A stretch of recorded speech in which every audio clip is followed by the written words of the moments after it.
అత్యంత ప్రతిష్టాత్మకంగా పునఃప్రారంభిస్తున్నటువంటి అన్నా క్యాంటీన్ని నిడదవోలు పట్టణంలో ప్రారంభించడం అనేది చాలా ఆనందకరమైనటువంటి విషయం.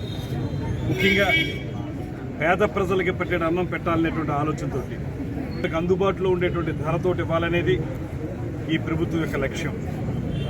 2014-19 వరకు ముఖ్యమంత్రి చంద్రబాబు నాయుడు గారి నేతృత్వంలో అన్నా క్యాంటీన్లు ప్రారంభించుకున్నాం. అప్పుడు కోట్లాది మంది ప్రజానీకం దీనివల్ల లబ్ధి పొందారు. 5 రూపాయలకే అల్పాహారం, 5 రూపాయలకే భోజనం, ఇవన్నీ కూడా ఆ రోజున అందరూ కూడా ఆనందంగా చేసినటువంటి అంశాలు. అయితే గడిచిన 5 సంవత్సరాల కాలంలో వైఎస్ఆర్ కాంగ్రెస్ ప్రభుత్వం దీనికి తూట్లు పొడిచి అన్నా క్యాంటీన్లు మూసేసి ఏ రకంగానూ కూడా పేద ప్రజలకు అండగా నిలబడనటువంటి సందర్భంలో మొన్న ఎన్నికలు జరుగుతున్న సమయంలో ముఖ్యమంత్రి చంద్రబాబు నాయుడు గారు కానీ, ఉప ముఖ్యమంత్రి పవన్ కళ్యాణ్ గారు కానీ స్పష్టమైనటువంటి హామీ ప్రజలకు ఇచ్చారు.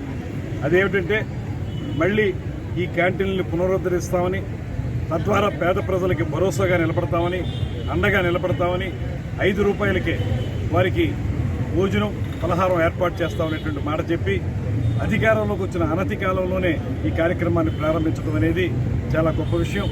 దాంతోపాటు వారికి అయితే 2,000 రూపాయల పెన్షన్ని 3,000 చేయడానికి 5 సంవత్సరాల కాలం పడితే ఈ ప్రభుత్వం, ఈ కూటమి ప్రభుత్వం అధికారంలోకి వచ్చిన వెంటనే 15 రోజుల్లోనే 3,000 రూపాయలను 4,000 రూపాయలకు పెంచడం, ఏప్రిల్లో హామీ ఇచ్చారు కనుక ఆ 3 నెలల 3,000 కూడా కలిపి 7,000 ఇవ్వటం, అదేవిధంగా పూర్తిగా దివ్యాంగులైనటువంటి వారికి 15,000 రూపాయలు ఇవ్వటం, ఇది ఒక గొప్ప కార్యక్రమం.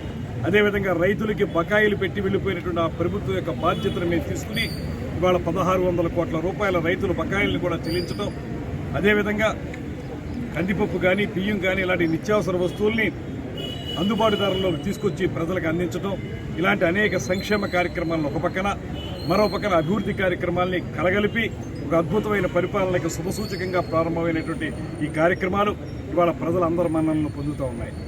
ముఖ్యంగా పవన్ కళ్యాణ్ గారి యొక్క ఆలోచన మేరకు ఈ మధ్యాహ్న భోజన పథకం ఏదైతే ఉందో దాన్ని మనందరికీ కూడా పట్టెడు అన్నం పెట్టి ఆ రోజుల్లో అన్నపూర్ణగా పేరు పొందినటువంటి డొక్కా సీతమ్మ గారి పేరుతోటి మధ్యాహ్న భోజన పథకాన్ని ఏర్పాటు చేయటం, అది కూడా చాలా గొప్ప విషయం. తొలి నుంచి కూడా పవన్ కళ్యాణ్ గారు డొక్కా సీతమ్మ గారి యొక్క గొప్పతనాన్ని రాష్ట్ర వ్యాప్తంగా అందరికీ తెలియజేశారు. ఇవాళ ప్రభుత్వం కూడా, ముఖ్యమంత్రి గారు కూడా దాన్ని అధికారయుతమైనటువంటి పేరు పెట్టి డొక్కా సీతమ్మ మధ్యాహ్న భోజన పథకం అని పెట్టడం అనేది కూడా ఇవాళ మనందరికీ లభించినటువంటి ఒక అదృష్టంగా నేను భావిస్తూ, ఏదైనప్పటికీ కూడా ఇవాళ నేను వైఎస్ఆర్ కాంగ్రెస్ పార్టీ వాళ్ళకి స్పష్టంగా చెప్తున్నాను, మీరు ఆ రోజున పెట్టలేదు, ఇవాళ పెడతా ఉంటే విమర్శలు చేస్తూ ఉన్నారు. అంబటి రాంబాబు గారు మొన్న చెప్పినటువంటి ప్రెస్ మీట్లో అంశాలు చూసిన తర్వాత చాలా హాస్యాస్పదంగా అనిపించింది. ఆయన అన్న క్యాంటీన్ని విమర్శిస్తూ ఏ రకంగానూ కూడా ఈ అన్న క్యాంటీన్లో అవినీతి ఉందనేటువంటి మాట, 5 రూపాయలకి అది కూడా డిస్ప్లే చేసి బయట మనం ఏమిస్తున్నామో మెనూ పెట్టి దాన్ని స్పష్టంగా చెప్తుంటే ఇందులో అవినీతి జరిగేదానికి అవకాశం ఉంది. మీరు పెట్టలేదు, పెట్టేవాళ్ళు పెట్టనివ్వరు, అమ్మ పెట్టదో అడుగు తిననివ్వదు అనే విధంగా అలాంటి చందాన ఇవాళ అంబటి రాంబాబు గారికి విమర్శలు ఉన్నాయి. మిమ్మల్ని ప్రజలందరూ చేత్కరించి ఇంటికి పంపించారు, అయినా సరే మీకు ఇంకా ఆ రకమైనటువంటి విజ్ఞత రాలేదు. ఎప్పటికైనా విజ్ఞత తెలుసుకోండి. అన్న క్యాంటీన్లు అనేవి ఆ రోజు ఎన్టీ రామారావు గారు 2 రూపాయలకే కిలో బియ్యం ఇచ్చినటువంటి ఆ కార్యక్రమం స్ఫూర్తిగా ఇవాళ పెడుతున్నటువంటిది.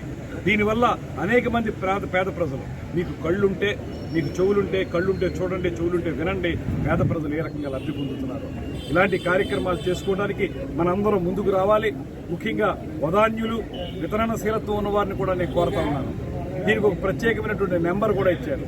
మీకు ఎవరికైనా సరే ఇలాంటి మహోన్నతమైనటువంటి కార్యక్రమానికి సహకారం అందించాలనేటువంటి మాట మీ మనసులో ఉంటే ఆ నెంబర్కి మీరు మీ ఫోన్పే ద్వారా కానీ, గూగుల్ పే ద్వారా కానీ డిజిటల్ మనీగా మాత్రమే దానికి మీ విరాళాలు ఇవ్వచ్చు. తద్వారా మానవ సేవే మాధవ సేవ అనేటువంటి నినాదం మనకి ఏదైతే ఉందో ఆ ప్రకారంగా మానవులకి సేవ చేసేటువంటి కార్యక్రమాన్ని చేపట్టమని చెప్పి విరాళాలు ఇచ్చేటువంటి దాతలకు కూడా ప్రత్యేకంగా మనవి చేస్తూ, ఏది ఏమైనప్పటికీ ఇది ఒక మహోన్నతమైనటువంటి ఉత్కృష్టమైనటువంటి కార్యక్రమం. ఈ కార్యక్రమానికి మనందరూ సహకారం అందించాలి. అదేవిధంగా రాజకీయపరమైన విమర్శలు చేసే వాళ్ళకు కూడా చెప్తున్నాను, మీరు మళ్ళీ ఇలాంటి మాటలు మాట్లాడితే ఇక మళ్ళీ జన్మలో మీరు తిరిగి అధికారంలోకి వచ్చే అవకాశం ఉండదనేటువంటి మాటలు కూడా స్పష్టం చేస్తారు. అన్న క్యాంటీన్లు ఉన్న ప్రాంతాలన్నింటినీ కూడా దారుణంగా తయారు చేశారు. అసాంఘిక కార్యక్రమాలకి వేదిక కింద తయారు చేశారు. 5 సంవత్సరాలు ఏనాడు కూడా మీరు పట్టించుకోలేదు. కానీ ఎన్డీఏ కూటమి ఎన్నికలప్పుడు హామీ ఇచ్చున్నాం. వాళ్ళకి మాకు తేడా ఉంది. మీరు గమనించినట్లయితే వైఎస్ఆర్ కాంగ్రెస్ పార్టీ విధ్వంసంతో మొదలు పెట్టారు. అన్న క్యాంటీన్లు మూసేశారు. కృత్రిమ ఇసుక కొరత తీసుకువచ్చి ఉన్నారు. ఇలా అనేకమైన చేస్తున్నారు. కానీ ఈ రోజు మీరు గమనిస్తే ఎన్డీఏ కూటమి ఇచ్చిన మాట కట్టుబడి అన్నా క్యాంటీన్లు ఓపెన్ చేశాం.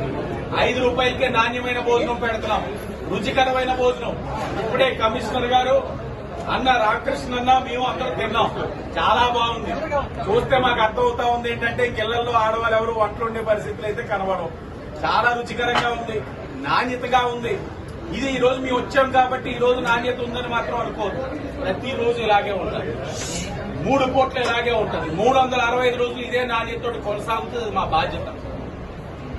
మేము ఈ రోజున ఇసుకని ఉచితంగా ఇచ్చున్నాం, అన్నా క్యాంటీన్లు ఓపెన్ చేస్తున్నాం.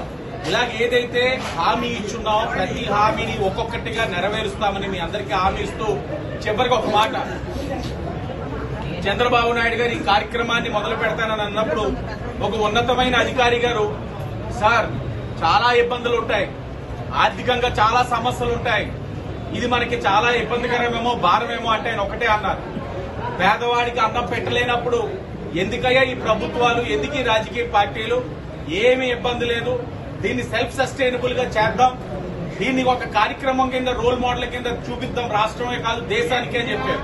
ఈ సందర్భంగా చంద్రబాబు నాయుడు గారు, పవన్ కళ్యాణ్ గారు, గౌరవ ప్రధానమంత్రి నరేంద్ర మోడీ గారి ఒక ఆలోచనతో చేస్తున్న ఈ కార్యక్రమాన్ని ప్రజలు కూడా స్వాగతించాలి. గత 5 సంవత్సరాలుగా అన్యాయంగా మూసివేయబడిన అన్నా క్యాంటీన్ని పునః ప్రారంభించడం జరుగుతా ఉంది.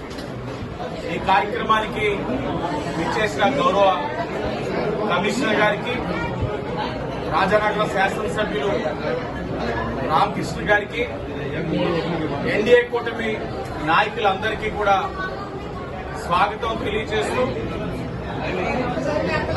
మీరు గమనించినట్లయితే తెలుగుదేశం పార్టీ స్థాపించినప్పుడు సమాజమే దేవాలయం, ప్రజలే దేవుల నినాదంతో పార్టీని స్థాపించడం జరిగింది.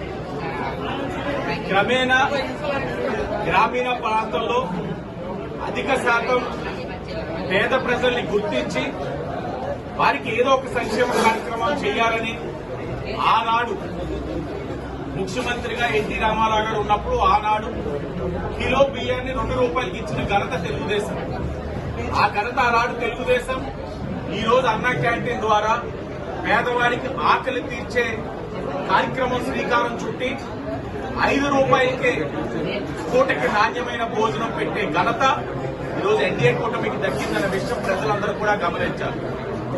ఈ 5 సంవత్సరాలు మీరు చూడండి, 2019 నుంచి 24 గత ప్రభుత్వం ఏం చేసింది, ఈ అన్నా క్యాంటీన్ అన్యాయంగా ఎందుకు మూసివేసిందన్నది ప్రజలందరూ కూడా ఆలోచించాలి. అనేక సందర్భాల్లోనే నారా చంద్రబాబు నాయుడు గారు చెప్పారు, అన్నా క్యాంటీన్ ద్వారా పేదవాడికి ఆకలి తీరుస్తా ఉన్నాం, అలాంటి కార్యక్రమాన్ని మీరు మూసివేయద్దు, అవకాశం ఉంటే మీరు మీ పేర్లు మార్చుకోండి, అన్నా క్యాంటీన్ బదులు జగనన్న క్యాంటీన్ పెట్టుకోండి, కాకపోతే వైఎస్ఆర్ క్యాంటీన్ పెట్టుకోండి, కానీ కార్యక్రమాన్ని మూసివేయద్దు అని చెప్తే ఆపవద్దని వేడుకుంటే పట్టించుకోకుండా మీరు అన్నా క్యాంటీన్లన్నీ మూసేశారు.